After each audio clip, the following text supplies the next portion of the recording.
Aarav, रिवोन for revenge एक काल्पनिक कथा है।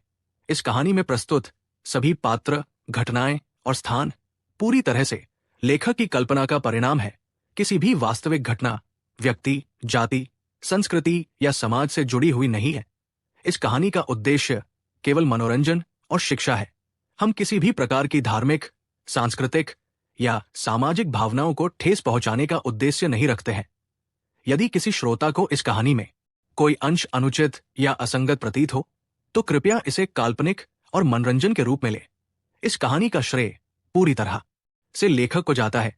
कहानी प्रस्तुति में हमारा एक भी श्रेय नहीं है, हम बस कहानी को आवाज देते हैं।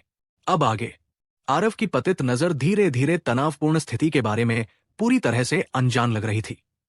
ठीक इसी समय ग्रेट हॉल में 4 क्रिस्टल फॉर्मेशन क्षेत्र की ताकतें पहले से ही तैयार थी।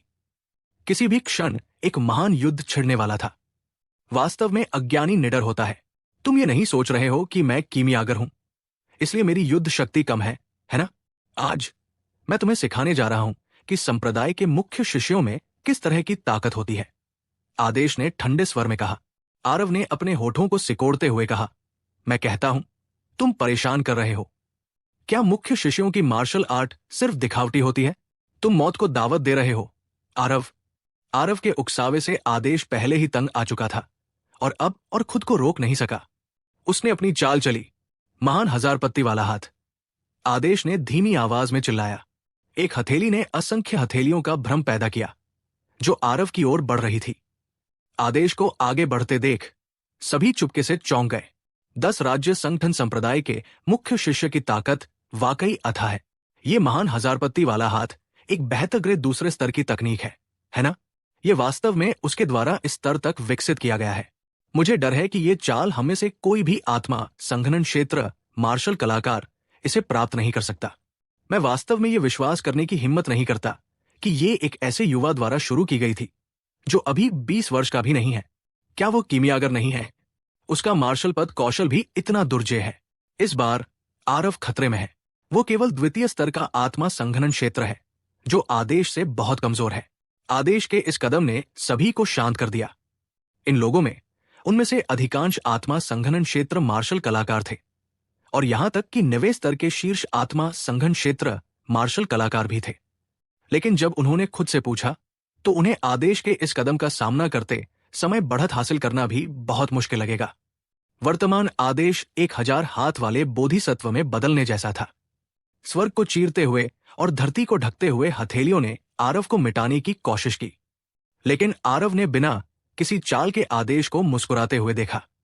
आदेश धमकी भरे अंदाज में आगे आया और ऐसा वार करने के लिए तैयार था जिससे आरव बुरी तरह घायल हो जाए। लेकिन वो अभी आरव के पास पहुंचा ही था कि एक बेहद शक्तिशाली आभा उसके सामने आई और उसकी सारी हरकतें रुक गई। देवराज, तुम्हारा प्रतिद्वंदी मैं हूं। ऐसी कौन सी क्षमता है जो ताकतवर को कमजोर पर हावी होने से रोक रही है? यह क्रिस्टल फॉर्मेशन क्षेत्र आभा देवराज द्वारा सटीक रूप से जारी की गई थी, लेकिन समीर भट्ट स्वाभाविक रूप से इसे अनियंत्रित नहीं छोड़ेंगे। उन्होंने तुरंत देवराज पर हमला भी किया। देवराज ने ठंडी हंसी दी।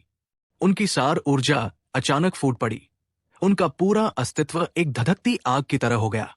हिंसक ज्वाला रूपांतरित ड्रैगन। देवराज ने एक हाथ हिलाया। सार ऊर्जा से बना एक अग्नि ड्रैगन समीर भट्ट की ओर बढ़ रहा था। समीर भट्ट का चेहरा राख हो गया। अपनी क्रिस्टल फॉर्मेशन क्षेत्र शक्ति के साथ उन्हें वास्तव में यह महसूस हो रहा था कि इसे बल से पराजित नहीं किया जा सकता है। जल्दी में समीर भट्ट ने अपनी चाल तकनीक को बलपूर्वक घुमाया और मुश्किल से देवराज के इस प्रहार से बच पाए। हालांकि उन्होंने इस हमले को टाल दिया। समीर भट्ट बहुत ही जर्जर दिखाई दिए। उन्हें अग्नि ड्रैगन ने धक्का दिया जिससे पोशाक में एक बड़ा छेद होकर जल गया।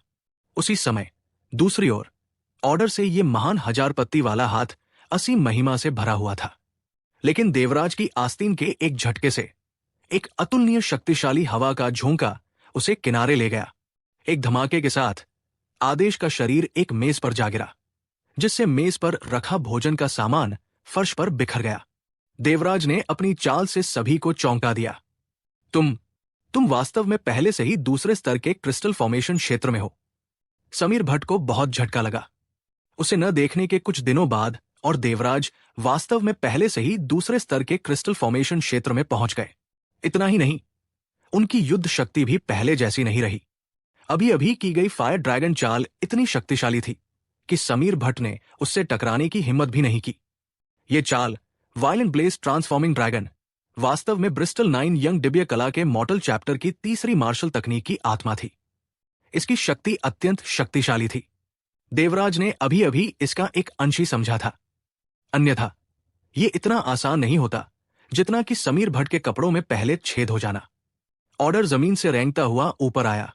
उसका पूरा शरीर चिकनाई से सना हुआ था, बहुत ही मैला दिख रहा था। आदेश ने देवराज की ओर इशारा किया और गुस्से में चिल्लाया, तुमने एक संप्रदाय के मुख्य शिष्य के खिलाफ कदम उठाने की हिम्मत की। ये मेरे 10 राज्य संगठन के संप्रदाय को भड़का रहा है। मुझे लगता है कि तुम जीने से थक गए हो, है ना? देवराज भाव शून्य थे और उन्होंने कहा, यदि तुम संप्रदाय के शिष्य नहीं हो तो तुम अभी से ही एक लाश बन चुके होते। जो कोई भी मेरे आरव को छूने की हिम्मत करता है उसे मेरा क्रोध झेलने के लिए तैयार रहना होगा। देवराज ने ये शब्द एक विशाल हत्या के इरादे से कहे, अपने कुछ हद तक खुरदुरे बाहरी रूप के साथ। ये वास्तव में दबंग था। तुमने अपने बेटे के लिए संप्रदाय को भड़काने की हिम्मत की। देवराज, मैं आज की बात संप्रदाय को बता दूंगा, तुम बस इंतजार करो। आदेश ने धमकी दी, तुम भी अपने जैसे लोगों के साथ 10 राज्य संगठन के संप्रदाय का प्रतिनिधित्व कर सकते हो? क्या मजाक है? आरव संप्रदाय का शिष्य बनने वाला है, उसकी तुलना में तुम बहुत दूर हो। मुझे विश्वास नहीं होता कि संप्रदाय तुम्हारे जैसे औसत दर्जे के प्रतिभाशाली व्यक्ति के लिए एक वास्तविक प्रतिभा से निपटेगा। देवराज ने निर्दयता से प्रहार किया। देवराज की बातें सुनकर कई लोग मन ही मन अवाक रह गए। उन्होंने मन ही मन सोचा कि ये देवराज वास्तव में दबंग है। वे जानते थे कि देवराज अपने बेटे की रक्षा करने के लिए प्रसिद्ध है, लेकिन उन्होंने ये नहीं सोचा कि उसने वास्तव में आरव के लिए संप्रदाय के शिष्यों को अपमानित करने की हिम्मत भी की है। आदेश देवराज से इतना क्रोधित था कि वो अपने छिद्रों से धूम्रपान कर रहा था। एक संप्रदाय के मुख्य शिष्य के रूप में धर्मनिरपेक्ष दुनिया में उसकी पहचान अतुलनीय रूप से ऊंची थी। यहां तक कि अगर किसी देश का शासक उससे मिलता तो वो संयमित और सम्मानजनक होता, लेकिन देवराज ने उसे बिल्कुल भी चेहरा नहीं दिखाया। अच्छा, बहुत अच्छा देवराज, तुम्हें आज के कार्यों की कीमत चुकानी पड़ेगी, आदेश ने अपने दांत पीसते हुए कहा। इस समय हरमन झा, जो पूरे समय चुप था, आखिरकार आवाज उठाई। मैंने वास्तव में नहीं सोचा था कि आज मेरा सबसे बड़ा प्रतिद्वंद्वी वास्तव में तुम हो, देवराज। हालांकि आरव को आज मरना ही है, चाहे कुछ भी हो। बस आओ। मेरे आरव को छूना चाहते हो? जब तक तुम मेरी लाश पर पैर नहीं रखोगे, देवराज ने बर्फीली नाक से कहा। क्या ऐसा है? तुम्हारी लाश पर पैर रखने की कोई जरूरत नहीं है। आरव से निपटने के लिए कोई होगा। दूसरे भाई, तुम जाओ और आरव को मार डालो। देवराज को मेरे पास छोड़ दो, मैं उसे पकड़ लूंगा। समीर भट्ट, तुम जाओ और अनुपमा को संभालो। सब लोग सुनो, जब तक तुम मेरा अनुसरण करोगे, भविष्य में तुम अनंत धन और वैभव का आनंद लोगे। जब तक तुम गौतमी और उसकी भतीजी को मार डालोगे, मैं तुम्हें झा उपनाम वाला पहचान प्रदान करूंगा। हमला करो। हरमन झा ने जोर से चिल्लाया। अंततः नियंत्रित स्थिति को तोड़ दिया। वो मूल रूप से औषधीय गोलियों के माध्यम से इन अभिजात वर्ग को नियंत्रित करना चाहता था। शर्मा परिवार के पिता और पुत्र और बंसल परिवार को बिना किसी खून खराबे के खत्म करना चाहता था। उसने नहीं सोचा था कि आरव द्वारा इसे पूरी तरह से बर्बाद कर दिया जाएगा। इन कुछ वर्षों की श्रमसाध्य योजना के बाद झा परिवार ने पहले ही काफी संख्या में सेनाएं जुटा ली थी। जो तटस्थ थे उन्हें हटाकर वे मूल रूप से बंसल परिवार के बराबर हो जाते। स्वप्नेश बंसल के लिए उसने पहले से ही एक बैकअप योजना की व्यवस्था कर ली थी। जब तक वे गौतमी और अनुपमा बंसल को मार गिराते, तब तक पूरी स्थिति ठीक हो जाती। हालांकि आरव को मरना ही था, क्योंकि यह बहुत संभावना थी कि रोहित आरव के हाथों मर गया है। रोहित हरमन झा का सबसे सम्मानित बेटा था। रोहित का पालन पोषण करने के लिए हरमन झा ने बहुत प्रयास किए, लेकिन रोहित आरव के हाथों मरने से पहले बड़ा भी नहीं हुआ था। वो आरव को किसी भी कीमत पर जाने नहीं देगा। भले ही आरव के पास पहले से ही मुख्य शिष्य की पहचान थी, फिर भी वो अभी तक संप्रदाय में शामिल नहीं हुआ था। जब तक उसकी की बहन जस्मीन झा बीच बचाव कर रही थी, तब तक उसका मानना था कि संप्रदाय को उसे बहुत अधिक दोष नहीं देना चाहिए। आखिरकार एक मरा हुआ प्रतिभाशाली व्यक्ति अब प्रतिभाशाली नहीं रह गया था। एक शक्तिशाली आभा जारी हुई और उसके कारण देवराज का चेहरा बदल गया। ये हरमन झा वास्तव में दूसरे स्तर के क्रिस्टल फॉर्मेशन क्षेत्र में भी घुस गया। इस बार यह काफी परेशानी भरा था। हरमन झा और समीर भट्ट अलग अलग थे। हरमन भरपूर युद्ध के अनुभवों के साथ एक शुद्ध मार्शल कलाकार था। यह वास्तव में कुछ अप्रत्याशित था। देवराज और हरमन झा ने पिल ग्रेडिंग असेंबली में भाग लिया, लेकिन ध्यान आकर्षित न करने के लिए उन्होंने जानबूझकर अपनी आभा को दबा दिया। अब जब यह अचानक फट गया तो इससे सभी को जो झटका लगा उसकी कल्पना की जा सकती है। हालांकि जब देवराज हरमन झा की सफलता से स्तब्ध था, तो हरमन झा देवराज की सफलता से आश्चर्यचकित क्यों नहीं होगा? हरमन झा ने शुरू में सोचा था कि अपने दूसरे स्तर के क्रिस्टल फॉर्मेशन क्षेत्र की ताकत के साथ ये आज की स्थिति को नियंत्रित करने के लिए पर्याप्त था, लेकिन उसने नहीं सोचा था कि देवराज दूसरे स्तर के साथ बाहर आ जाएगा। इसके अलावा अभी अभी देवराज के हमले से यह देखा जा सकता था कि उसकी युद्ध शक्ति औसत कीमियागर जितनी कमजोर नहीं थी। इसलिए उसने आरव को मारने के लिए देवराज की लाश पर कदम रखने जैसी बकवास नहीं की, बल्कि ये काम प्रकाश को दिया। आरव, तुमने कल्पना नहीं की थी कि तुम अंततः मेरे हाथों मरने वाले हो, है ना? आज मैं तुम्हारे ताजे खून का इस्तेमाल स्वर्ग में रोहित की आत्मा के लिए एक स्मारक बनाने के लिए करने जा रहा हूं। प्रकाश ने ठंडे स्वर में कहा, तुम बहुत ज्यादा सोच रहे हो। अकादमी में वो समय तुम्हारा एकमात्र मौका था। एक बार जब तुम चूक गए तो वो मौका फिर कभी नहीं मिलेगा। आरव ने ठंडे स्वर में कहा, क्या ऐसा है? अगर मैं शामिल हो जाऊं? आदेश ने कहा, तुम्हारा प्रतिद्वंद्वी मैं हूं। आरव, क्या तुम प्रकाश से निपटने के लिए तैयार हो? अनुपमा ने ऑर्डर को रोक दिया और आरव से चिंतित होकर पूछा, कोई बात नहीं। प्रकाश एक बेहतरीन क्रिस्टल फॉर्मेशन क्षेत्र था। उसकी ताकत आरव से कहीं ज्यादा थी। बहुत आसान, आरव ने मुस्कुराते हुए कहा। अंधा, लापरवाह मूर्ख, जाओ और मर जाओ। प्रकाश ने आरव पर वज्र की ताकत से हमला किया। देवराज का चेहरा ठंडा पड़ गया। वो उसे रोकने के लिए आगे बढ़ने ही वाला था कि हरमन झा दौड़कर आया। असहाय देवराज केवल पीछे मुड़ सकता था और हरमन झा से मुकाबला कर सकता था। आरव, तुम सावधान रहना। पिताजी के हरमन झा को शांत करने के बाद मैं तुम्हें बचाने आऊंगा। देवराज के पास आरव को सिर्फ एक वाक्य कहने का समय था। पिताजी, आप सिर्फ बूले कुत्ते हरमन से निपटे। इस 2 कोड़ी के प्रकाश के लिए मुझे मारना इतना आसान नहीं है। ये कहते हुए शटरिंग स्पेस को सक्रिय करते हुए वो प्रकाश के हमले को चकमा देने के लिए आगे बढ़ा। इस समय पूरा महान हॉल पहले से ही बहुत उलझन में था। दोनों पक्ष पूरी तरह से एक अराजक लड़ाई में डूब गए थे।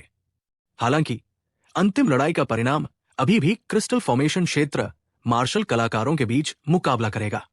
जब तक देवराज और हरमन झा के बीच जीत और हार का निर्धारण होता है, जीत का तराजू जीतने वाले पक्ष की ओर झुकेगा। प्रकाश की चाल चूक गई और उसने एक ठंडी व्यंग्यात्मकता के साथ कहा, मुझे हिला देने के लिए आंदोलन तकनीकों पर भरोसा करने की कोशिश कर रहा है? भोला, क्या आपको पता नहीं है कि आधे कदम क्रिस्टल फॉर्मेशन क्षेत्र तीसरे स्तर की मार्शल तकनीकों में प्रशिक्षण ले सकता है? शांत सोल स्टेप। प्रकाश ने एक धीमी चीख मारी और उसका शरीर वास्तव में पतली हवा में गायब हो गया। आरव ने अचानक अपनी खोपड़ी में झुनझुनी महसूस की। पीछे से एक मोटी हड्डी को छेदने वाली हत्या का इरादा आया। बिना सोचे समझे उसने 9 तलवारों का रुख घुमाया। एक ही समय में 9 आरव प्रकट हुए। धमाका! प्रकाश की हथेली से बड़े हॉल का फर्श उड़ गया। आरव मुश्किल से इस हमले से बच पाया। फिर से ये चाल!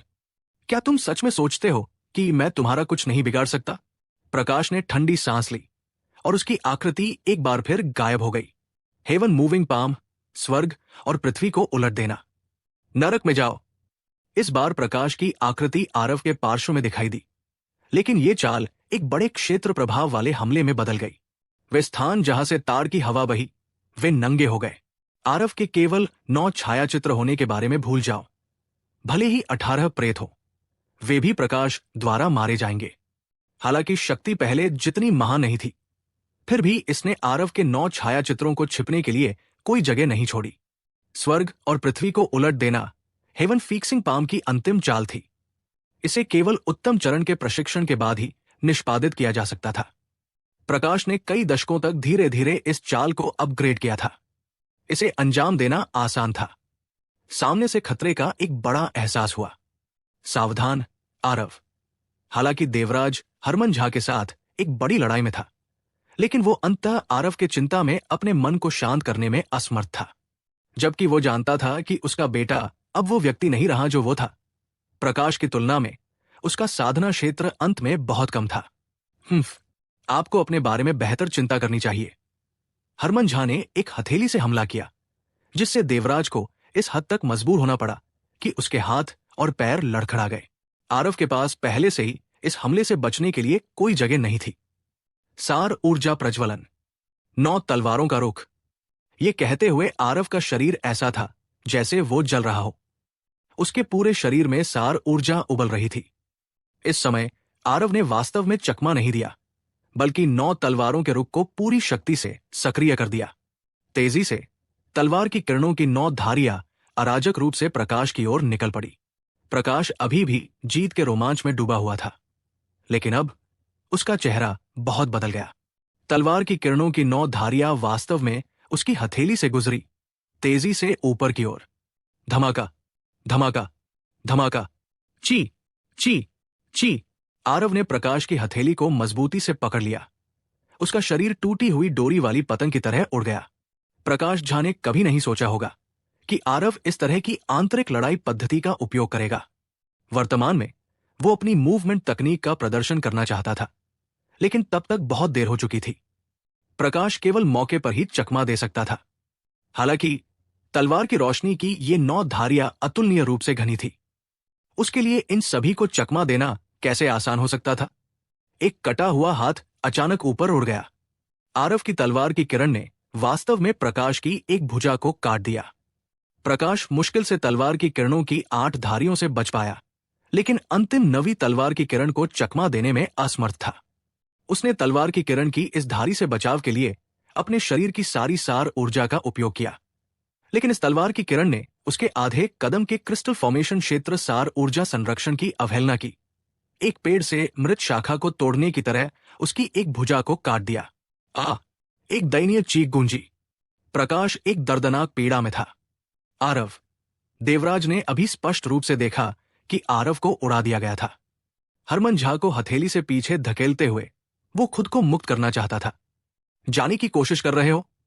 इतना आसान नहीं है। रुको दूसरे भाई, मैं देवराज की देखभाल करने के बाद तुरंत आता हूं। हरमन झा लगातार देवराज से चिपके रहे और प्रकाश को परेशान करने का इरादा नहीं था। चिंता के कारण देवराज मूल रूप से हरमन झा का सामना करते समय कमजोर स्थिति में थे। हरमन झा ने उन्हें उलझा दिया और उन्हें जाने नहीं दिया। देवराज वास्तव में उन्हें हिला नहीं पाए। भाड़ में जाओ हरमन झा। हरमन झा द्वारा परेशान किए जाने के कारण देवराज आरव की सुरक्षा के बारे में चिंतित थे। निष्पादित प्रत्येक चाल एक आत्मघाती लड़ाई शैली थी और वास्तव में एक पल के लिए हरमन झा को दबा दिया। मेरी भुजा। क्यों? मैंने स्पष्ट रूप से सार ऊर्जा सुरक्षा को सक्रिय किया। ये अभी भी ऐसा क्यों था? प्रकाश समझ नहीं पा रहा था कि द्वितीय स्तर के आत्मा संघनन क्षेत्र द्वारा किया गया हमला संभवतः उसके सार ऊर्जा कवच की अवहेलना कैसे कर सकता है।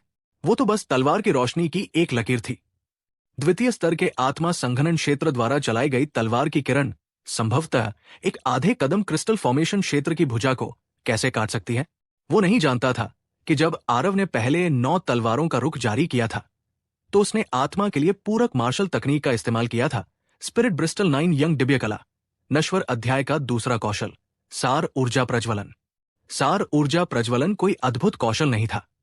इसकी विशेषता मार्शल तकनीकों की शक्ति को बढ़ाना था, जिससे मार्शल कलाकार द्वारा इस्तेमाल की जाने वाली मार्शल तकनीकों की शक्ति कई गुना बढ़ जाती थी।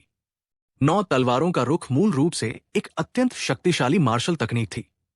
भले ही ये आरव के दायरे तक सीमित थी और अपनी असली शक्ति को उजागर नहीं कर सकती थी, लेकिन 9 तलवारों के रुख की शक्ति को कई गुना बढ़ाए जाने के बाद ये आधे चरण crystal formation martial artist Prakash Jha को मारने के लिए पर्याप्त था। प्रकाश झा को आभारी होना चाहिए कि तलवार की रोशनी की ये लकीर उसके महत्वपूर्ण बिंदुओं पर नहीं लगी, अन्यथा ये अभी सिर्फ एक कटा हुआ हाथ नहीं होता। आरव, मैं तुम्हें मारने जा रहा हूं।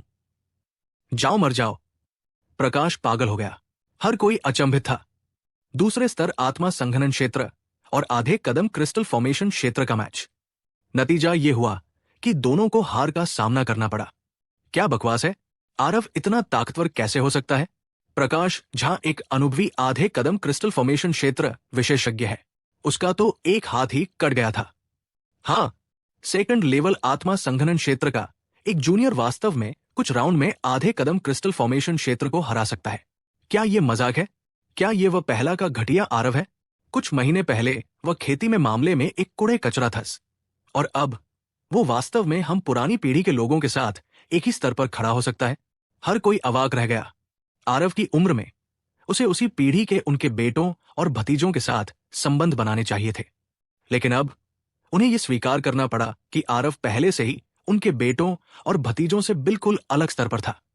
आरव के पास पहले से ही उनमें से कुछ को धमकाने, यहां तक कि मारने की ताकत थी, जो कि वरिष्ठ पीढ़ी के विशेषज्ञ थे। ये सोचना कि 15 साल का एक युवक पहले से ही उनके बराबर है, इन लोगों को अजीब लगा, लेकिन उससे भी ज्यादा उनकी अपर्याप्तता पर उन सभी को शर्मिंदे हुए। देवराज ने कितना बढ़िया बेटा पैदा किया। कई लोगों ने अपने दिल में भावुक होकर आह भरी। आरव के जमीन पर गिरने के बाद उसने एक पुहवार से मुंह में ताजा खून उगल दिया। उसने जोर से तार की हवा का वार झेला। उसके सारे अंग इस समय अस्त व्यस्त थे, सब अपनी जगह बदल रहे थे। सौभाग्य से प्रकाश झा ने उसे मारने के लिए तार की ताकत बिखेर दी, अन्यथा एक कदम क्रिस्टल निर्माण क्षेत्र से पूरी ताकत का हमला, भले ही वो तार की हवा ही क्यों न हो, वो भी ऐसा कुछ नहीं था जिसे वर्तमान आरव झेल सकता था। बिना किसी हिचकिचाहट के जमीन पर गिरने के बाद आरव ने निगलने के लिए एक औषधीय गोली निकाली और अपनी चोटों को ठीक करना शुरू कर दिया। हालांकि वो ठीक होने के लिए ध्यान करने की हिम्मत नहीं की। ये अभी युद्ध का मैदान था।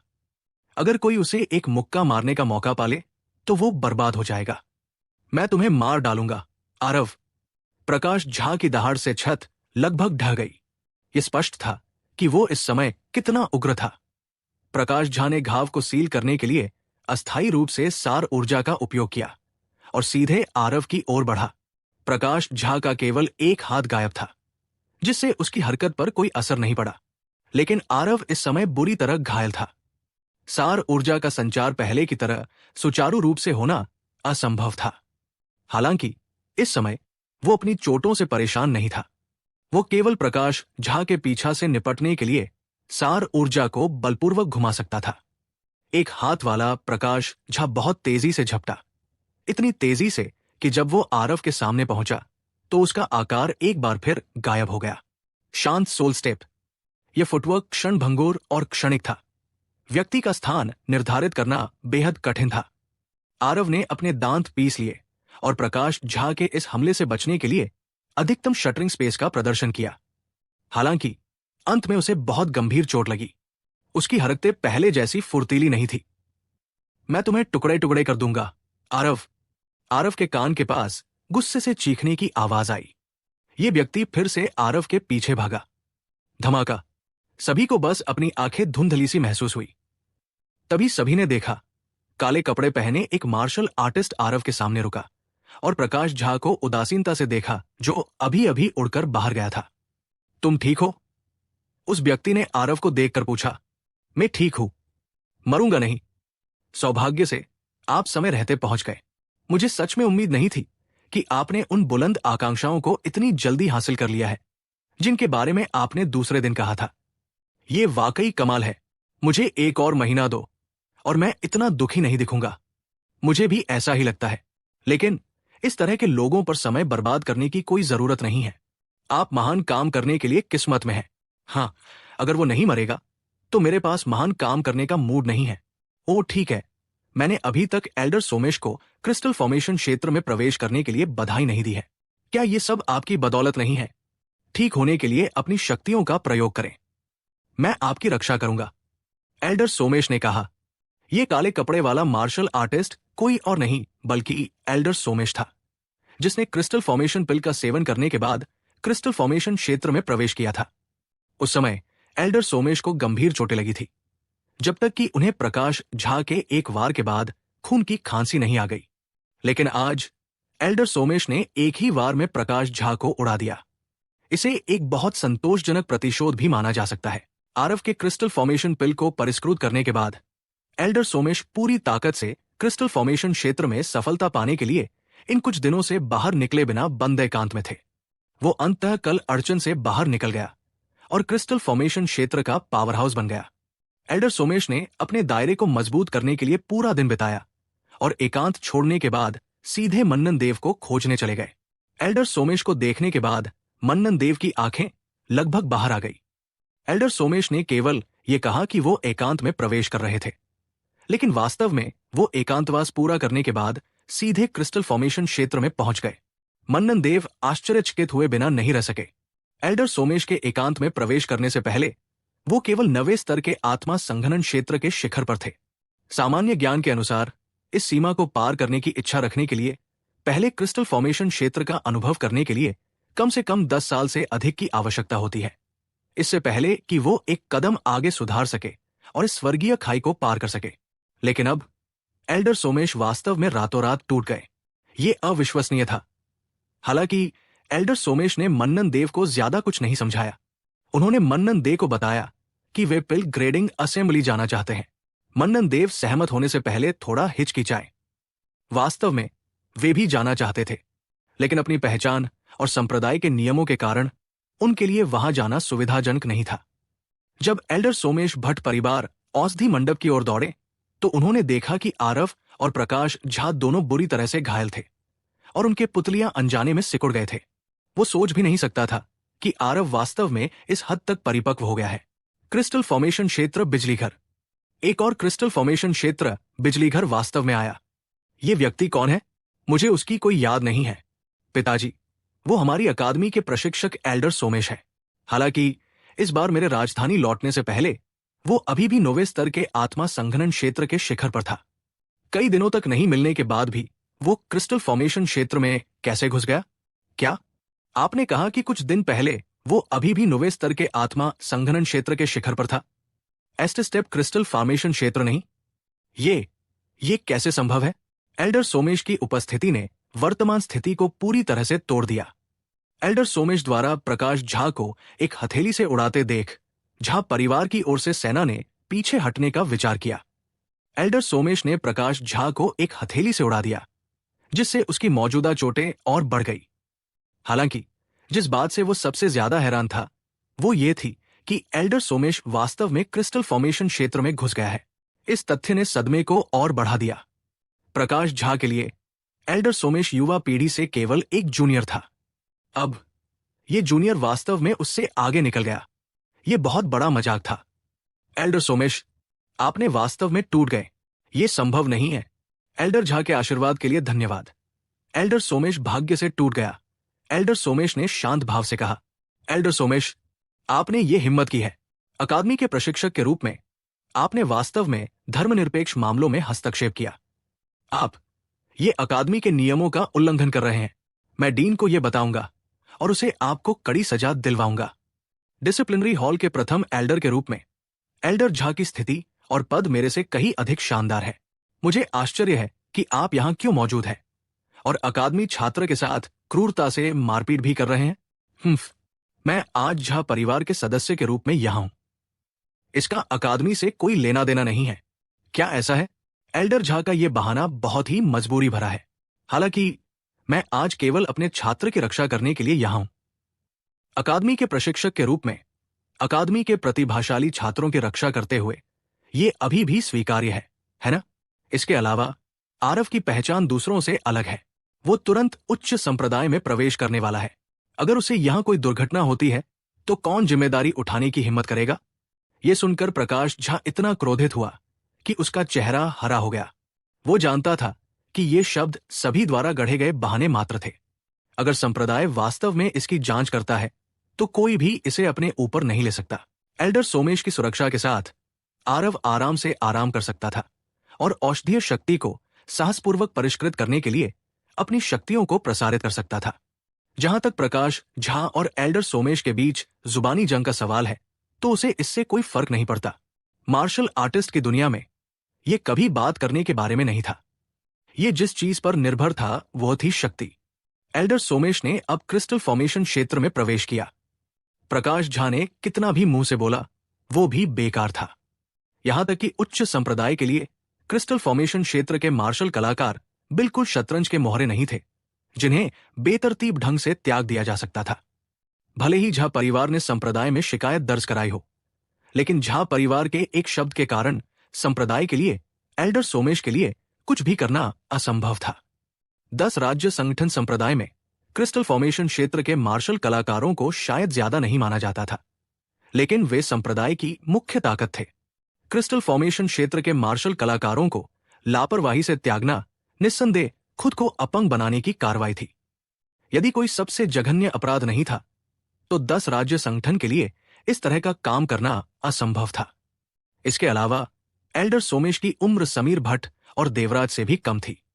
इस उम्र में क्रिस्टल फॉर्मेशन क्षेत्र में कदम रखने के लिए उनका भविष्य निस्संदेह बहुत उज्जवल था।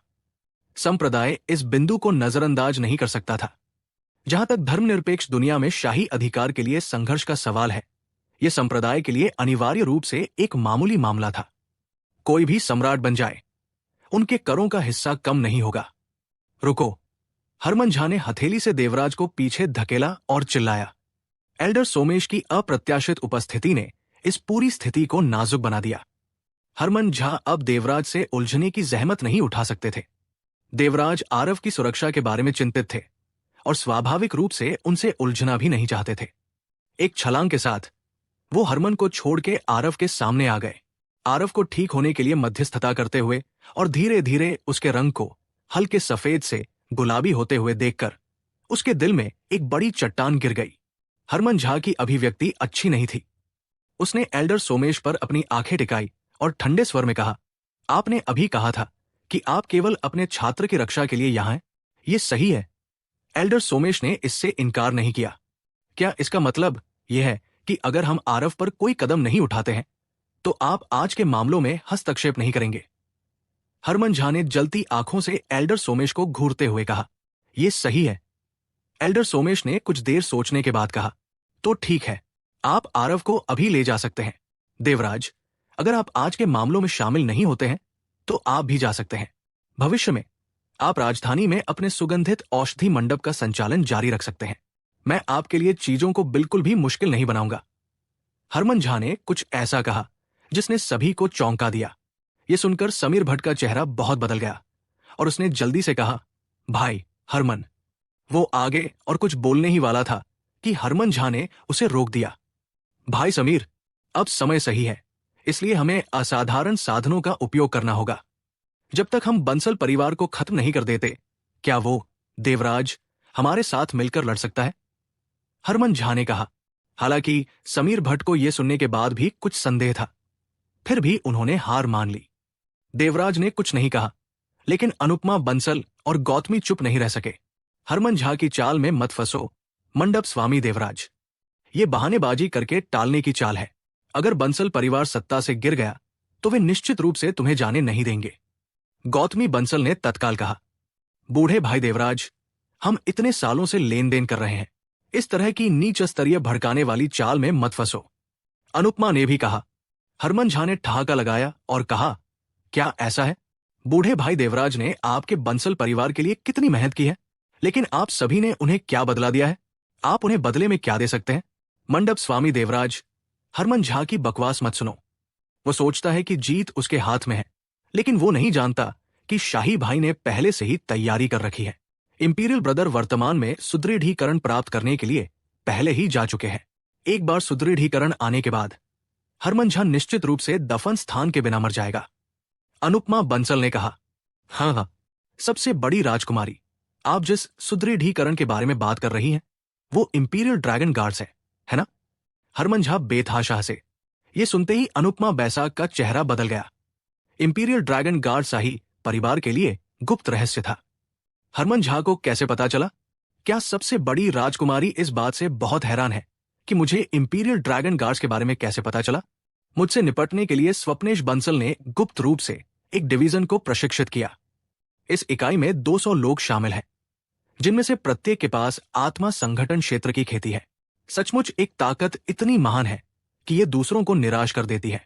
हरमन झा की प्रशंसा उपहास से भरी थी। अनुपमा बंसल का दिल तुरंत ही पत्थर की तरह डूब गया। 200 आत्मा संघनन क्षेत्र के मार्शल कलाकारों द्वारा बनाई गई एक टीम हरमन झा को तुरंत मारने के लिए पर्याप्त थी। लेकिन ये गुप्त हथियार हरमन झा को पहले से ही पता था। फिर परिणाम क्या होगा? आप इतनी स्पष्टता से कैसे जानते हैं? अनुपमा बंसल ने राग भरी चेहरे से पूछा। ये कितना मुश्किल है? इस टीम में केवल 200 लोग हैं। क्या मेरे 1 या 2 लोगों का अंदर होना अजीब है? हरमन झा ने खुद पर गर्व करते हुए कहा। अनुपमा बंसल का चेहरा मिट्टी के रंग का था जब उसने पूछा, आप नहीं कर सकते। ये सही है। 200 इंपीरियल ड्रैगन गार्ड्स पहले से ही ग्रेट किन डेड गार्ड्स हैं। कल ही मेरे झा परिवार के मृत्युष्पथियों ने बैरल में मछली मारने के लिए ड्रैगन माउंटेन को कसकर घेर लिया। उन्होंने इंपीरियल ड्रैगन गार्ड्स को रोकने के लिए 5 7 तारों वाले शक्तिशाली क्रॉसबो का इस्तेमाल किया। क्या आपको लगता है कि उनके बचने की अभी भी कोई संभावना है? हरमन झा ने कहा। जब गौतमी और अनुपमा बंसल ने यह सुना तो वे निराशा में डूब गए। ये उनका अंतिम तुरुप का पत्ता था। अगर ये अंतिम तुरुप का पत्ता भी पूरी तरह से डूब गया तो बंसल परिवार वास्तव में खत्म हो जाएगा। इसके अलावा उन्हें नहीं लगा कि हरमन झा उन्हें धोखा देने के लिए झूठ बोल रहा था। इंपीरियल ड्रैगन गार्ड्स इंपीरियल परिवार में शीर्षगुप्त थे। गौतमी को भी इस बारे में पता नहीं था। तथाकथित तुरुप का पत्ता एक तुरुप का पत्ता था क्योंकि दूसरों को उनके बारे में पता नहीं था। लेकिन अब हरमन झा को इसके बारे में पता था। वो इंपीरियल ड्रैगन गार्ड्स को कैसे जाने दे सकता था? चीजें पहले ही इस हद तक पहुंच चुकी हैं, तो बेहतर है कि आप अपनी निराशा को और भी गहरा होने दें। हरमन झा के शब्द संतुष्टि से भरी हुई थी। गौतमी और अनुपमा बंसल ने एक दूसरे की ओर देखा।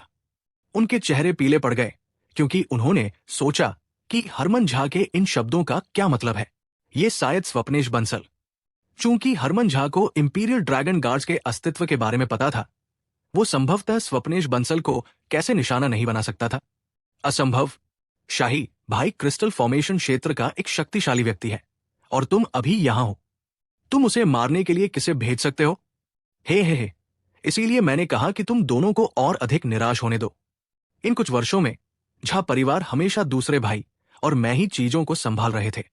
क्या तुम लोगों को मेरे बड़े भाई के बारे में खबर सुनने में बहुत समय हो गया है?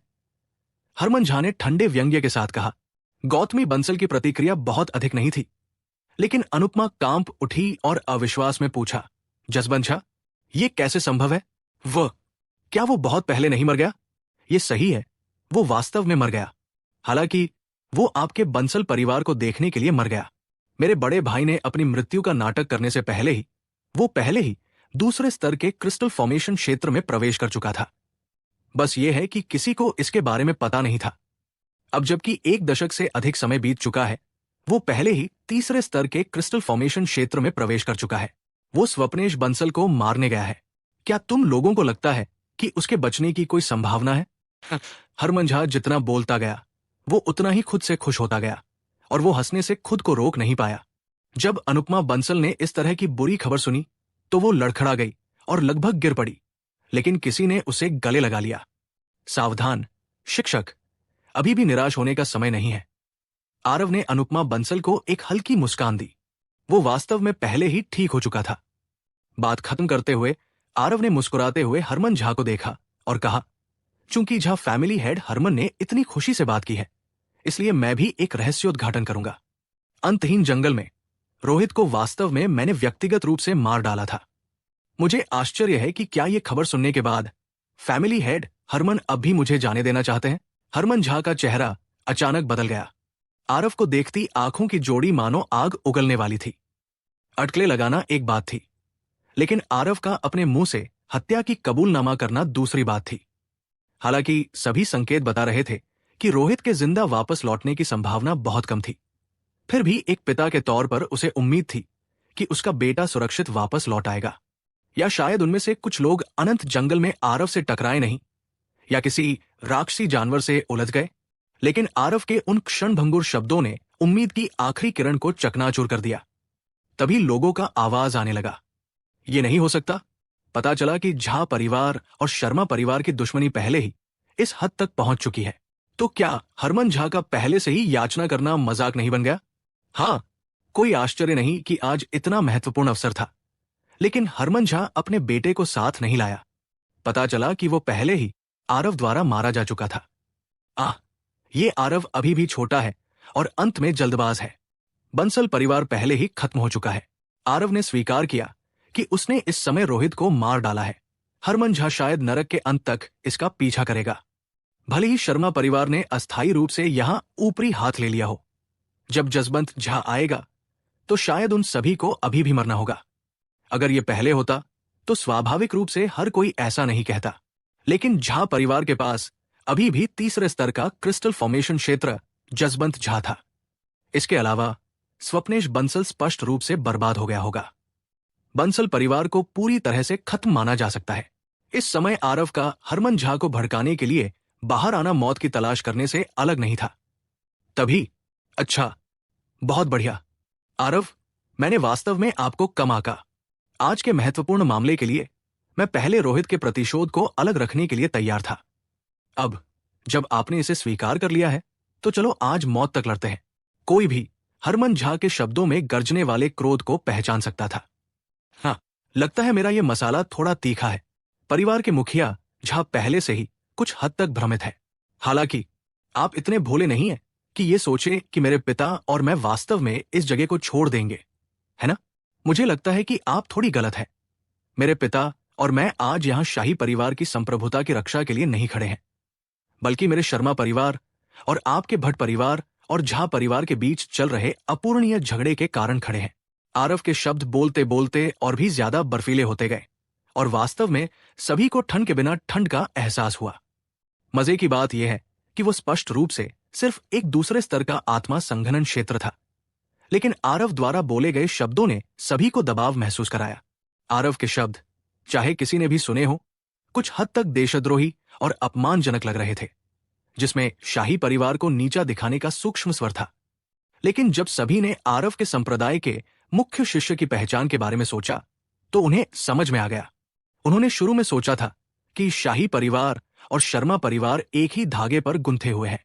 अब उनके लिए शर्मा परिवार सिर्फ अपने लिए लड़ रहा था और शाही परिवार से उसका कोई लेना देना नहीं था। बेतुका, आपके शर्मा परिवार के सदस्यों का एक बाल भी नहीं कटा, लेकिन रोहित पहले ही आपके हाथों मर चुका है और अब आप किसी अपूर्णीय झगड़े के बारे में बड़ी बड़ी बातें कर रहे हैं। क्या आपको दूसरों के उपहास का डर नहीं है? हरमन झा ने ठंडी मुस्कान के साथ कहा, मैं यहां खड़ा हो सकता हूं क्योंकि मैं पर्याप्त रूप से शक्तिशाली हूं। रोहित का मेरे हाथों मरना भी उसके लिए बर्बादी की राह पर चलना है। मुझे मत बताओ कि तुमने मुझे मारने के लिए चांद भाइयों और रोहित को साथ नहीं भेजा। बात बस इतनी है कि तुम्हारा बेटा बेकार था और उसकी जगह मैंने उसे मार दिया। साथ ही प्रकाश झा, तुम मुझ पर घात लगा रहे हो। एक छठे स्तर के सार क्यू क्षेत्र में अपनी अर्धचरण क्रिस्टल फॉर्मेशन क्षेत्र साधना के साथ क्या तुम्हारा वो पुराना चेहरा कुत्तों ने खा लिया है? बेशक इस तरह की चीजों में तुम्हारी भागीदारी की कमी नहीं थी, समीर भट्ट और तुम्हारे प्यारे बेटे सागर भट्ट। उस समय तुमने इस छोटे शर्मा के लिए एक जाल बिछाया और मुझे लगभग पाताल लोक भेज दिया, लेकिन तुम्हें उम्मीद नहीं थी कि यह छोटा शर्मा दुर्भाग्य से लाभ उठाएगा और इसके बदले में आज पाएगा। इसलिए अब समय आ गया है कि हम इस कर्ज को चुका दें। आरव ने भट्ट और झा परिवारों द्वारा उसके खिलाफ किए गए अपराधों का विवरण दिया। यह सुनते ही समीर भट्ट का चेहरा बदल गया। उसे आज ही पता चला कि यह वास्तव में पिछले जहर से संबंधित था कि आरव इतनी तेजी से ऊपर उठ सकता था। हालांकि उसे नहीं पता था कि इस बीच क्या हुआ, लेकिन बिना किसी संदेह के आरव को एक बेहद स्वर्ग विरोधी भाग्यशाली मौका मिला होगा। कुछ ही महीनों में आरव वास्तव में इस हद तक बड़ा हो गया कि वो पहले से ही प्रकाश झा को धमकी दे सकता था। ऐसा भाग्यशाली मौका जिसके बारे में सोचते ही लोगों को ईर्ष्या होने लगी। झा परिवार और भट्ट परिवार बहुत बेशर्म है। उन्होंने वास्तव में एक जूनियर से निपटने के लिए इतने सारे घृणित और कपटी तरीकों का इस्तेमाल किया। हे, पैवेलियन लॉर्ड देवराज का चरित्र बिना किसी सवाल के है। वो इस तरह की घृणित और बेशर्म चीजें कभी नहीं करेगा। लेकिन झा परिवार और भट्ट परिवार की शैली के साथ इस तरह की चीजें बिल्कुल भी चिंता का विषय नहीं है। मुझे वास्तव में उम्मीद नहीं थी कि ये पिल ग्रेडिंग असेंबली वास्तव में ऐसी स्थिति में विकसित होगी। शुरू में मैंने सोचा था कि ये झा परिवार और बंसल परिवार के बीच विवाद होगा, लेकिन अंत में ये बदला लेने के लिए आरव की लड़ाई बन गई। हालांकि आरव के शब्द लापरवाही से कहे गए थे, लेकिन उपस्थित सभी लोग पुराने दिग्गज थे। वे गहराई से जानते थे कि आरव ने पर्दे के पीछे कितना खतरा और षड्यंत्र का अनुभव किया है। अगर ये तरीके देवराज को लक्षित करते थे तो भी ये ठीक था, लेकिन एक जूनियर से निपटने के लिए उनका उपयोग करना वास्तव में बहुत बेशर्मी थी। अपनी खुशामदों के बावजूद तुम आज यहां से जिंदा जाने के बारे में भूल सकते हो। समय गिनते हुए ये लगभग आ गया है। तुम सब बस मरने का इंतजार करो। हरमन झा ने ठंडी सांस के साथ कहा। विद्रोहियों के नेता के रूप में हरमन झा जाहिर तौर पर आरव की बातों को स्वीकार नहीं करेंगे। हालांकि वो ये भी जानता था कि जितना अधिक वो इसे नकारने की कोशिश करेगा, ये उतना ही बुरा लगेगा। इसलिए उसने बस इसे हल्के से टाल दिया। इतिहास हमेशा विजेता द्वारा लिखा गया था।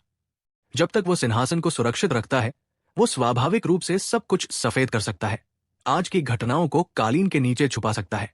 हालांकि आरव ने अपने चेहरे पर एक मजाकिया मुस्कान दिखाई, जिससे हरमन झा बहुत नाखुश महसूस कर रहा था। हाँ, समय गिनते हुए ये लगभग समय है। मुझे बस आश्चर्य है कि कौन आएगा, आरव ने मुस्कुराते हुए कहा। कुछ समय पहले राजधानी और ड्रैगन पर्वत को जोड़ने वाले रास्ते पर लोगों का एक समूह तेज कदमों से ड्रैगन पर्वत की ओर बढ़ रहा था। बीच में एक पीली छत वाली पालकी थी, जिसे 8 सार क्यू क्षेत्र के मार्शल कलाकार उठा रहे थे। महाराज, ड्रैगन पर्वत ठीक सामने है, एक जनरल जैसा दिखने वाला मार्शल कलाकार पालकी से बोला। हाँ, समझ गया, पालकी के अंदर बैठे स्वप्नेश बंसल ने बेपरवाही से कहा। क्या हुआ?